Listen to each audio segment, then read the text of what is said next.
Yo, les amis, j'espère que vous allez bien, que vous avez la forme. Écoutez, je suis très tranquille, je suis à la maison et le sujet de cette vidéo, les amis, je pense qu'il va vraiment vous intéresser et je suis excité à l'idée de vous partager tout ça. Donc, je précise, les amis, comme d'habitude, que je vais parler sûrement vite, que je vais parler de tout et de rien, que je vais vous faire des schémas, des dessins, que je n'ai rien préparé, mais que je veux, s'il vous plaît, les amis, que vous soyez concentrés un maximum, vraiment. Essayez de comprendre les subtilités et un petit peu les choses derrière tout ce que je vais vous partager.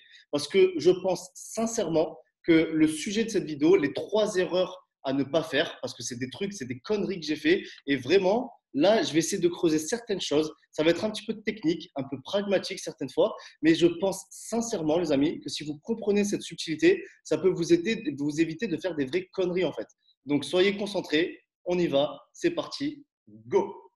Les amis, je vous pose le contexte pour que vous ayez le contexte et ensuite je vous explique vraiment dans les détails. Je mets mon petit chronomètre parce que sinon je vais parler 6 heures et ce n'est pas le but. Boum, on maîtrise le time et on y va. Alors les amis, il y a de ça 2 à 3 jours sur Instagram, vous savez, il y a le truc où tu peux demander à ce que les gens te posent des questions. Donc c'est ce que j'ai fait et on m'a posé une question que j'ai trouvée très intéressante. Et de cette question m'est trouvée l'idée de faire cette vidéo. Et la question c'était la suivante, c'était aujourd'hui, avec tout l'argent que tu as gagné ou que tu as, ou je ne sais plus exactement, combien de temps est-ce que tu pourrais vivre sans rien faire, sans aucune source de revenus, en mode rentier, retraite, etc. Et en fait, ma réponse, les amis, elle a été très transparente et je vous la donne aujourd'hui. La réponse à cette question, elle est très simple, elle n'est pas longtemps du tout, mais vraiment pas longtemps du tout. Pourquoi, les amis? Parce que c'est bien de gagner de l'argent, mais c'est mieux de le gérer. Ok. Et en fait, au long de mon apprentissage en tant que businessman, entre guillemets, je sors d'un endroit classe sociale normale, vous connaissez mon histoire, je suis un jeune comme tout le monde, et quand on ne connaît pas certaines choses, c'est pas que j'ai été con, c'est pas que j'ai dépensé de l'argent dans des conneries, dans des mondes, dans des trucs comme ça je ne l'ai pas fait. Par contre, dans mon éducation de certaines choses, eh ben, j'ai fait des erreurs. Donc, vous allez voir qu'on va parler de ça, de finances, de juridique, de fiscalité, des petites choses que je pense peuvent vraiment vous aider et d'autres choses également. Je ne vais pas vous spoiler non plus, croyez pas que. Mais ça, les amis, ça m'a fait me dire que, ok, en fait, ça m'a fait réfléchir. Et ça m'a fait me dire, cette question m'a fait réfléchir, de me dire que si je devais refaire ces 3 à 4 années, qu'est-ce que je ferais de différent? Et en fait, c'est exactement ce que je vais vous partager aujourd'hui. Les erreurs que je n'aurais pas commises si c'était à refaire. Ok.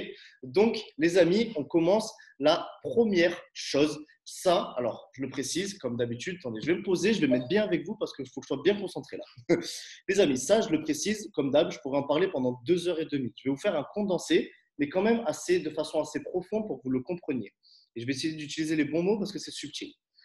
Les amis, ok, c'est bon, je sais comment je vais vous partager. Les amis, en fait, il y a un truc, quand on commence à gagner de l'argent, quand on commence à faire un business, et du moins c'est ce que moi j'ai eu, c'est qu'on commence, notre cerveau, et je vais dire au moins c'est plus clair, mon cerveau, les amis, était uniquement focalisé sur le très court terme, sur l'instant présent. Parce que j'étais, les amis, dans l'illusion, parce que je trouve que c'est une grosse connerie et une illusion, que tout est beau et tout est rose maintenant pour l'éternité. Que ça y est, c'est bon, c'est acquis, et que le futur, peu importe ce qui se passe, on s'en tape, on s'en bat les flancs, on verra plus tard. Mais en fait, ce petit on verra plus tard, des fois, il est bien, avec l'optimisme, avec le lâcher prise, etc.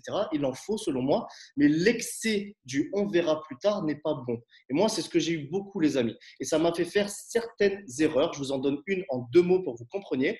C'est un truc qu'on développe et c'est ce que moi j'ai développé, c'est ce que j'appelle la pathologie du riche. C'est-à-dire que quand à l'instant T tu commences à gagner de l'argent, que tu sais pas trop, etc., tu développes un truc en toi qui est que tu as une réaction physique et physiologique aux impôts. C'est-à-dire que rien que quand tu penses aux impôts, tu as les boutons qui te sortent. Et en fait, tu es dans une énergie de fuite, une énergie limite de survie, où tu veux absolument, dans le court terme, trouver la solution pour échapper aux impôts.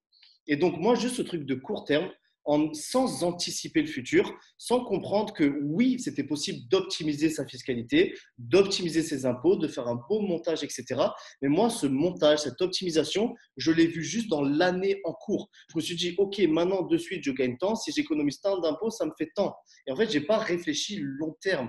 Je ne me suis pas réfléchi peut-être que plus tard, dans 2, 4, 5, 10 ans, voilà ce que je vais avoir bâti, voilà mes fondations, voilà mon ancrage au sol. Il faut qu'il soit bâti sur telle fondation, à tel endroit, avec tel montage fiscal. Et en fait, les amis, ça, ça a été pour moi une connerie. Donc oui, j'ai économisé des impôts. Par contre, je peux vous dire que j'ai perdu beaucoup de temps. Je pense que j'ai perdu de l'argent parce qu'en termes de procédures juridiques, de montage, etc., j'ai sans doute dépensé entre 30 et 40 000 euros juste pour ça, à me prendre un appartement, un machin, un truc, tout un billet pas possible pour que dalle, alors que j'avais pas réfléchi long terme.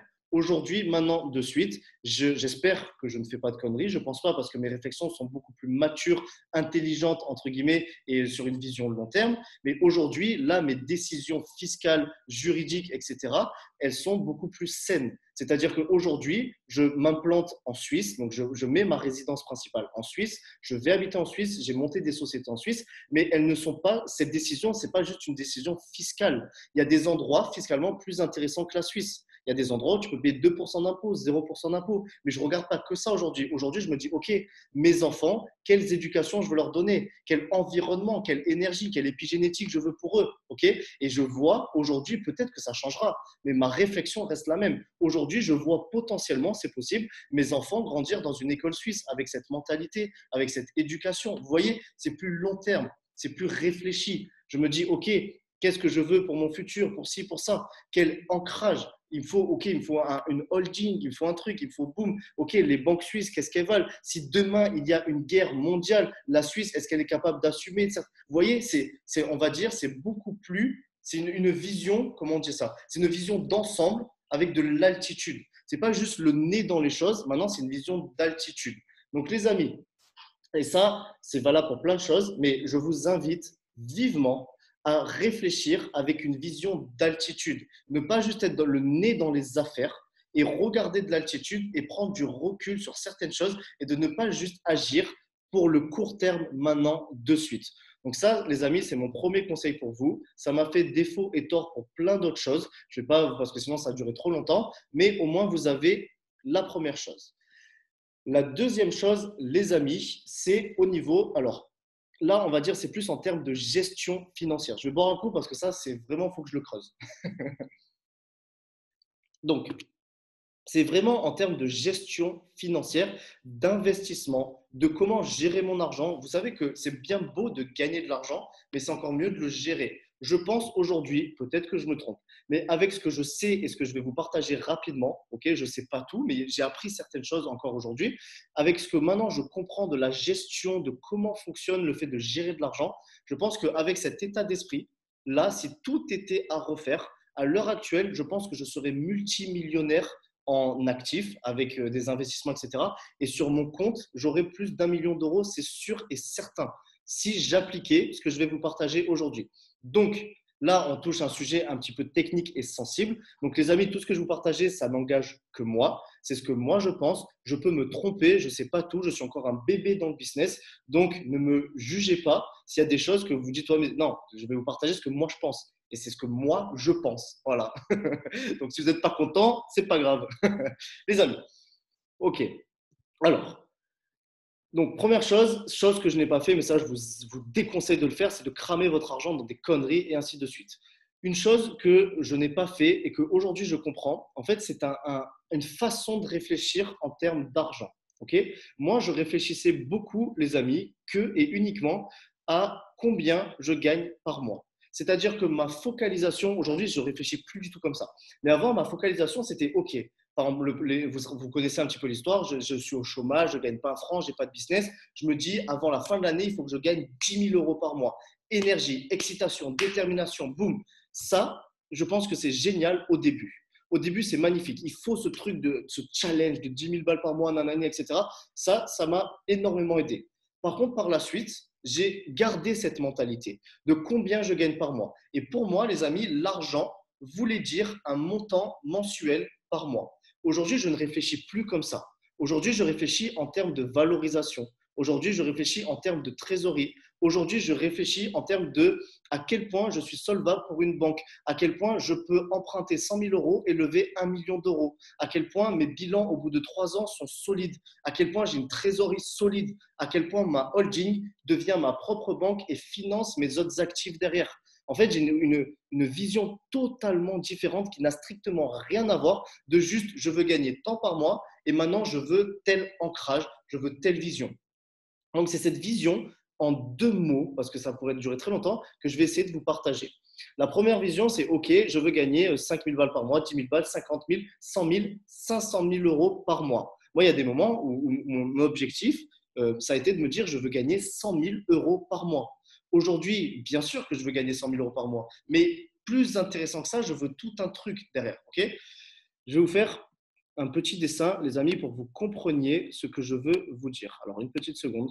Je regarde l'heure quand même. Quelle heure il est? Ça va, 10 minutes. On a le temps. C'est la deuxième chose. Après, je vous partage la troisième erreur. Normalement, vous voyez, les amis, le petit tableau blanc. OK? Donc là, je vais parler un peu fiscalité, juridique, mais je pense que certaines personnes, je vais vous apprendre des choses. Donc, c'est intéressant que vous soyez concentrés. Moi, j'ai toujours réfléchi de la façon suivante, enfin avant du moins, comme ça. Regardez, faire un petit dessin. C'est que ici, j'ai ma société. D'accord? Donc, je vais mettre société. Et là, j'ai Kevin. Pac. Et mon but, c'est que Kevin, il gagne le maximum d'argent tous les mois dans sa société. Boum, tous les mois, tac, tac, tac, tac. Et ensuite, je me disais, eh ben, avec cet argent, eh ben, je peux investir. Moi, c'est comme ça que je réfléchissais. Je me dis, avec cet argent, j'investis sur des projets long terme. Par exemple, j'ai investi dans certaines sociétés, mais c'est des projets long terme. Ce n'est pas de l'argent que tu vas toucher maintenant. C'est que si jamais la boîte est pète, dans 3 ans, 5 ans, 10 ans, tu as une rentabilité, etc. Donc moi, je me disais ça. Je me disais, il faut que je gagne de l'argent pour pouvoir investir ou pour pouvoir kiffer et enfin gérer à ma façon. Maintenant, je me dis plus ça, les amis, et je réfléchis différemment. Maintenant, je me dis que ici, il faut que j'ai PAC, ma holding, vous l'appelez comme vous voulez, je ne vais pas rentrer dans des termes très techniques, etc. Et que là, il faut que j'ai mes différentes sociétés. 1, 2, 3, 4, peu importe société.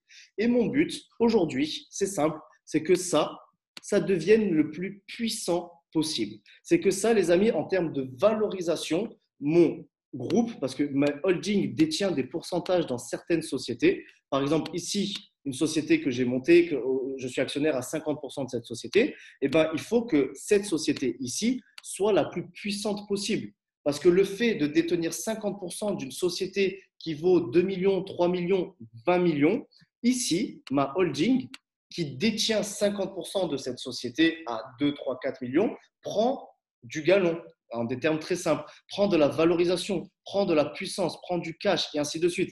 Imaginons, les amis, que ici, je dis une bêtise, j'ai 30% de cette société, ici, j'ai 100% de cette société, ici, j'ai 20% de cette société. Eh bien, que tout cet écosystème crée maintenant un groupe. Donc, je veux réfléchir en termes de groupe.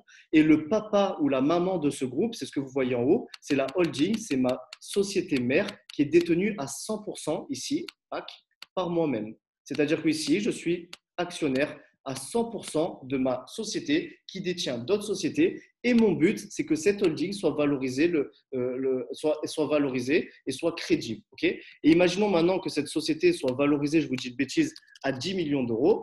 Tac, tac, tac. Maintenant, ça, c'est une première chose en termes de valorisation. C'est un petit peu technique ce que je vous partage, mais c'est très intéressant. Donc ça, c'est une première chose, la valorisation. Maintenant, deuxième chose, les amis, c'est à quel point, ça c'est très important, je ne le comprenais pas et je n'arrivais pas à réfléchir comme ça. Et maintenant, à peine maintenant, je commence à réfléchir comme ça. C'est que à quel point ici, j'ai une trésorerie puissante. Avant, j'avais une réflexion, je me disais, les gens qui ont de l'argent sur leur compte en banque, ils sont débiles. Parce que si tu as de l'argent, il faut l'investir. Oui, peut-être. Mais maintenant, pour moi, ça, c'est débile en fait. Pourquoi? Parce que si, imaginons sur mon compte holding, mon compte de société, mon compte courant, en termes de trésorerie, en termes de liquidité, vu que ici, mes sociétés, boum, ça en fait, vous faites remonter l'argent en dividende, d'accord? Donc, c'est-à-dire qu'à la fin de l'année ou peu importe votre montage, vous remontez de l'argent. Donc, pour le premier cas, 50% d'une société. Si la société, je peux avoir 200 000 euros de dividende à la fin de l'année, et ben ces 200 000 euros, boum, remontent à ma holding. Vous comprenez le principe. Et en fait, qu'est-ce que je me dis? Je me dis, il faut que dans mon compte holding, dans ma holding, ma société mère, ma propre banque, j'ai le maximum de cash et de trésorerie disponible. Pourquoi? Parce que imaginons que ici, je vais mettre un M. Imaginons sur ma holding, j'ai 1 million d'euros de disponible. Ma société mère, ma holding devient ma propre banque de financement. C'est-à-dire que si, les amis, ici, là, il y a une de mes sociétés qui a un petit problème et que je dois injecter, eh ben, je vais prendre en rouge. Là, de cette société, j'ai remonté 200 000. boum, j'ai de la liquidité. Là, je peux réinjecter 50 000 ici et je fais des transferts d'argent. Ma holding devient ma propre banque. Ça, c'est intéressant. Donc, pour ça, c'est très intéressant. S'il y a un projet à monter, boum, directement, je peux injecter du cash. Je peux envoyer du cash pour faire des projets qui vont me ramener du cash à court terme. Mais également, les amis, ça, c'est un truc que je ne comprenais pas. Pour moi, ce n'était pas possible. Maintenant, je commence encore, comme je vous dis, à peine à le comprendre. C'est la chose suivante. Je regarde juste l'heure. Ok, c'est très bien. C'est la chose suivante. C'est le fait, les amis, je ne connais pas le terme exact, je vais dire solvable, je ne sais pas si c'est ça, mais c'est le fait de pouvoir lever des fonds auprès de la banque en étant solide et crédible. Imaginons, les amis, que ici, ma holding, le schéma parfait. Ma holding est valorisée à 10 millions d'euros. On fait une valorisation pour aller voir sur Internet comment ça fonctionne, etc. On peut faire valoriser une société, dire elle vaut tant, basé sur des faits, etc. Donc, elle vaut 10 millions d'euros. OK. Et moi, je détiens 10 millions. Et je détiens 100% de 10 millions. OK. Donc, déjà, si demain, je veux revendre des parts, si je veux revendre 50%, vous faites le calcul, ça fait un gros billet dans ma poche. OK. Donc, c'est pour ça déjà que c'est très intéressant en termes de valorisation. Et ensuite, en termes de crédibilité, imaginons que tout cet écosystème, il est solide, il est crédible et que j'ai de l'argent sur mon compte en banque. La banque peut me prêter de l'argent. Et là, les amis, c'est quelque chose que je n'ai pas fait et que je regrette et que j'aurais dû faire, que j'aurais dû commencer au tout début, même avec un studio, même avec une chambre de bonne, bas les cacahuètes, j'aurais dû le faire, je ne l'ai pas fait parce que je me disais, on verra plus tard, tout est beau, tout est rose, et je n'ai pas commencé parce que j'avais, entre guillemets, l'ego de ne pas vouloir commencer petit. Alors ça, c'est une connerie. C'est de faire la chose suivante, les amis. C'est ici, boum, société immobilière, et avec la crédibilité de ma propre holding, ici, de prendre peut-être 100 000 euros de ces 1 million, de les mettre ici, et que la banque me prête à hauteur de, par exemple, 1 million d'euros. Je dis une bêtise, ce n'est pas réellement ça, mais imaginons que j'emprunte 100 000 euros et que la banque me prête 500 000, 600 000, 700 000, 1 million, peu importe. C'est-à-dire qu'aujourd'hui, avec ma puissance financière, avec ma crédibilité, je viens de m'enrichir de quasiment 1 million d'euros comme ça. Et aujourd'hui, avec de l'argent que je n'avais pas, j'utilise le levier de la banque pour m'auto-enrichir, auto-augmenter ma valorisation, auto-augmenter ma capacité d'endettement parce que je suis crédible, etc. Et j'augmente la valeur globale de mon groupe.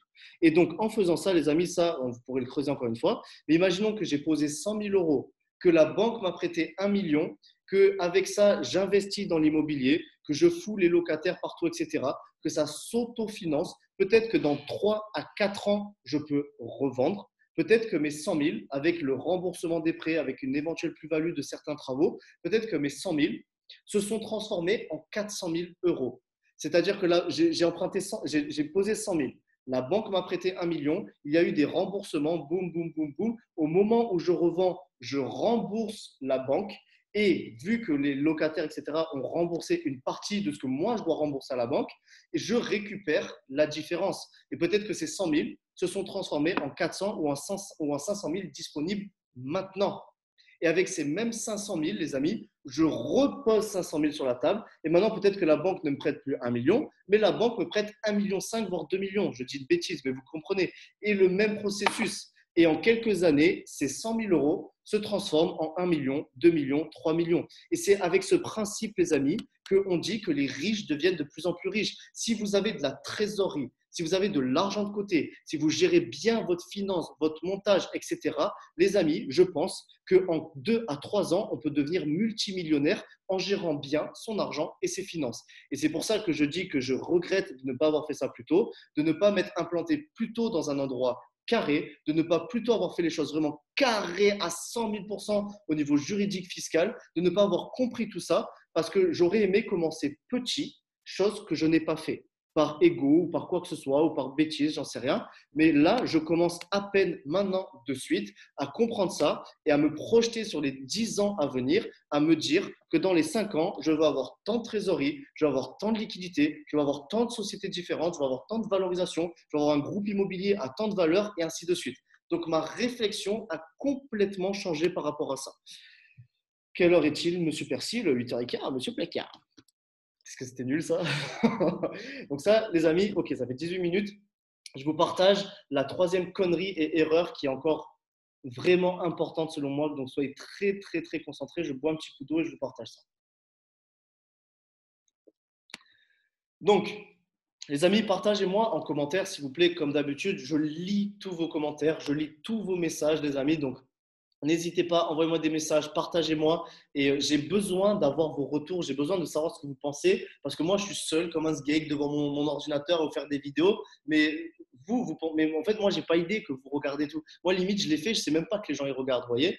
Donc, n'hésitez pas à me partager votre ressenti, ça m'aide à partager à vos amis, peu importe. Ensuite, troisième connerie, les amis. Là, je vais pouvoir en parler 2 heures, mais ce n'est pas le but. Mais je veux vous en parler parce que ça peut vous éviter de faire des énormes conneries, des bêtises que j'ai faites par bêtises, mais pures et dures, des vraies conneries de ce game, clairement. Comme on dit, excusez-moi, mais vraiment.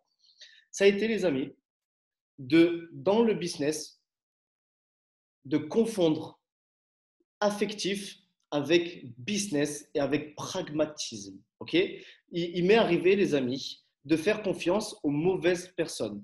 Pourtant, de base, je suis quelqu'un de très lucide, de quelqu'un de très pragmatique, de quelqu'un qui quand même analyse les choses, mais j'ai confondu à un moment l'affectif et le pragmatisme concret dans le business. Et ça m'a fait faire, les amis, les mauvais choix en termes de relations. Pas beaucoup. Heureusement, je me suis trompé rarement, mais je me suis trompé quelques fois et ça m'a coûté un petit peu cher. D'accord. J'ai fait des conneries, les amis, où, en fait, c'est ça. Je ne sais pas comment le formuler, mais je vais bien vous le formuler pour vraiment que vous compreniez avec mes mots. Donc, désolé si c'est un peu brouillon, mais je veux vraiment que vous le compreniez. En fait, les amis, à croire que tout le monde, il est beau et que tout le monde, il est gentil. Vous connaissez cette fameuse phrase, à croire que tout le monde, c'est le monde des bisounours, etc. Parce que, les amis, c'est peut-être votre cas, mais quand vous-même, vous êtes quelqu'un, vous vous considérez comme quelqu'un de honnête, etc., vous vous dites tout le monde, il est pareil. Et moi, au début, j'avais cette illusion, d'accord. Vraiment, j'avais cette illusion que ce n'était pas possible, vu que pour moi, c'est impossible, mon corps le refuse de te regarder dans les yeux si tu es un pote ou même si tu n'es pas un pote, de te regarder dans les yeux et de te mentir.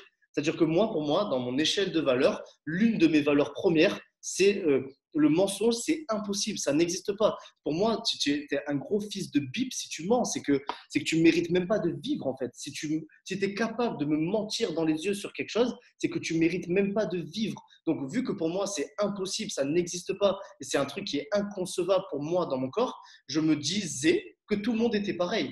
Le mec, il me regarde dans les yeux, il me dit quelque chose, il m'affirme quelque chose, et comment il peut me mentir? C'est impossible. Il faut pas être humain pour faire ça. Et en fait, ça a été de comprendre que oui, il faut être humain pour faire ça, et que oui, beaucoup d'humains font ça, que beaucoup de personnes mentent, que beaucoup de personnes manipulent, que beaucoup de personnes sont des vrais putains d'enculés de mes deux, et que beaucoup de personnes sont capables de faire des choses pas cool. Et ça, c'est quelque chose que je n'arrivais pas à concevoir. J'étais dans le monde et dans l'illusion du bisounours. Et quand vous êtes dans le monde, entre guillemets, du business et des affaires, il faut vous faire une bonne paire de couilles, les amis. Et il faut comprendre que le monde, il n'est pas beau et que les gens, ils ne sont pas tout gentils et tout beaux et tout roses.